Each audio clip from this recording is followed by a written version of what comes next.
ఈ logistics, ordinance ఇవన్నీ కూడా వెరీ ఇంట్రెస్టింగ్గా ఉన్నాయి సార్. అంటే మీరు ఎట్లా ఎంటర్ అయ్యారు సార్? మీరు ఎంచుకున్నారు, ఆర్టిల్లరీ ఎంచుకున్నారు మీరు?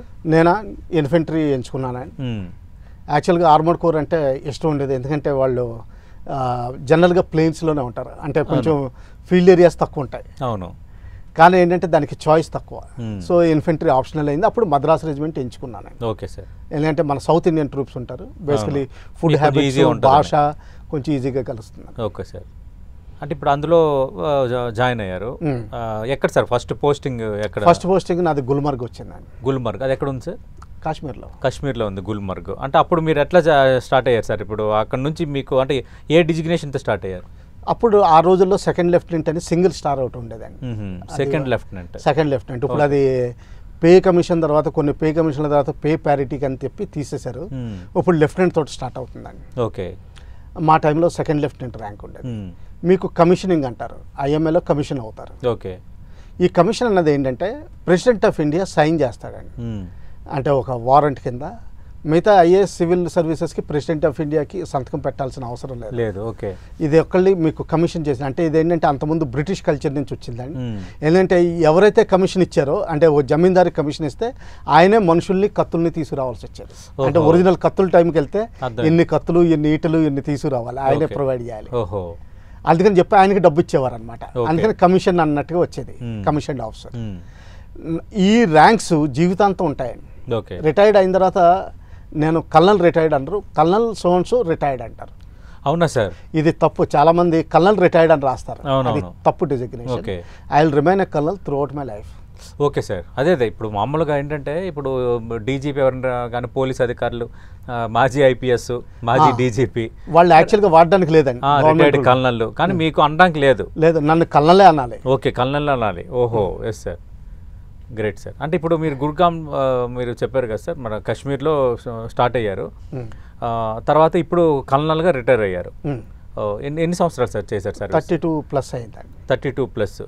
అంటే రిటైర్ అయ్యే టైంకి కల్నల్, నాకు ఏజ్ 54 అండి. కల్నల్స్ 54లో రిటైర్ అవుతారు ఒకవేళ ప్రమోషన్ రాకపోతే. Okay sir. అంటే సార్ నాకు ఇది ఇంట్రెస్టింగ్గా ఉంది సార్. ఇప్పుడు ఒక గవర్నమెంట్ ఉద్యోగకో లేదంటే మాకో ఎవరికో సమ్ రూల్స్ పరంగా ఒక రిటైర్మెంట్ ఏజ్ అనేది ఒకటే ఉంటుంది. మీరు ఒక మాట అన్నారు, అంటే 54 ఏళ్ళకి రిటైర్ అవుతాము ప్రమోషన్ రాకపోతే అని.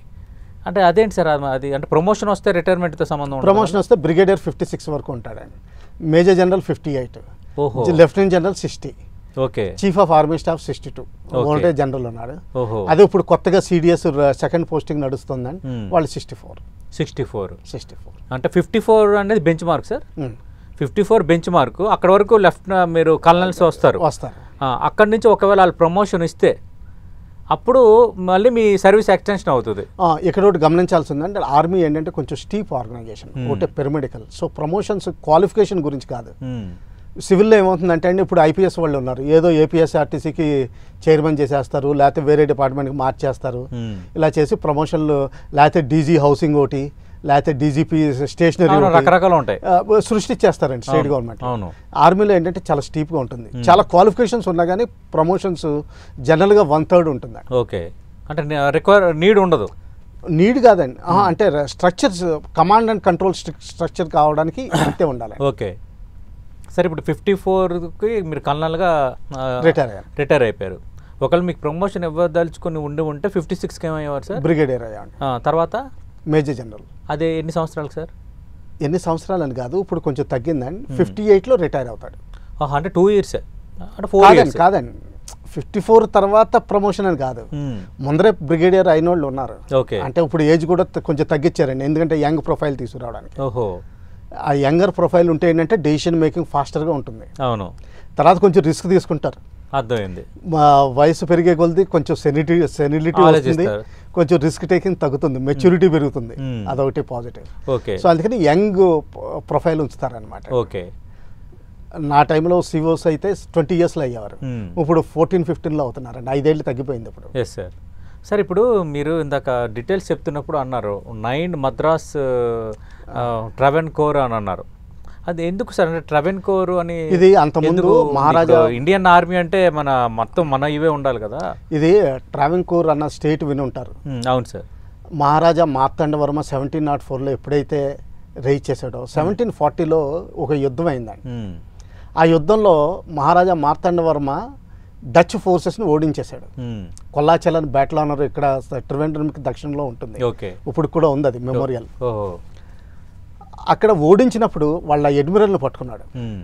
ఆయన బందీ చేసుకుని నా ఆర్మీకి ట్రైనింగ్ ఇవ్వు, ప్రొఫెషనల్ ట్రైనింగ్ అంటే బ్రిటిష్ లైన్స్ అదే వెస్టర్న్ లైన్స్లో తీసుకురమ్మంటే ఆయన బెటాలియన్స్ ఆర్గనైజ్ చేశాడు. అప్పుడు ఆయన దగ్గర ఏదైతే ఫోర్స్ ఉండేదో దాన్ని 1 and 2 ట్రావెంకోర్ బెటాలియన్స్ కింద పెట్టారు. ఆయన బ్రిటిష్ ర్యాంక్స్ ఇవన్నీ తీసుకొచ్చాడు ఆయన. అప్పుడే ఆర్మరీ అది పెట్టి ఆయన ప్రాపర్ ట్రైనింగ్ ఇచ్చాడు. అప్పటి నుంచి ఇది కంటిన్యూస్గా ఉందండి. 1951లో ఈ ట్రావెంకోర్ ఆర్మీ ఏమైందంటే 1948లో ఇండియాకు చేరిపోయారు మహారాజా. చేరిపోయిన తర్వాత కొన్ని రోజులు అలాగే ఉంచారు, 1 ట్రావెంకోర్ అనేది నడిచింది. 1951లో దీన్ని మద్రాస్ రెజిమెంట్లో విలీనం చేసి 9th మద్రాస్ అంటే 9th battalion of the Madras regiment అని. ఈ నెంబర్స్ సీక్వెన్షియల్గా ఉండాలని ఏం లేదండి, అంటే దానికి వేరే హిస్టరీస్ ఉంటాయండి. అంటే జనరల్గా పాత హిస్టరీ కొంచెం జోడిస్తామండి. 9th battalion of the Madras regiment Travancore అన్నారనమాట. ఇది అఫీషియల్ డెసిగ్నేషన్. ఓకే సార్, ఇప్పుడు మీ 32 ఏళ్ళ సర్వీస్లో మీరు ఎదుర్కొన్న కఠిన పరిస్థితులు, అంటే ఇక నా ప్రాణం పోతుంది అన్న, అంటే మీ ప్రాణం మీదకి వచ్చిన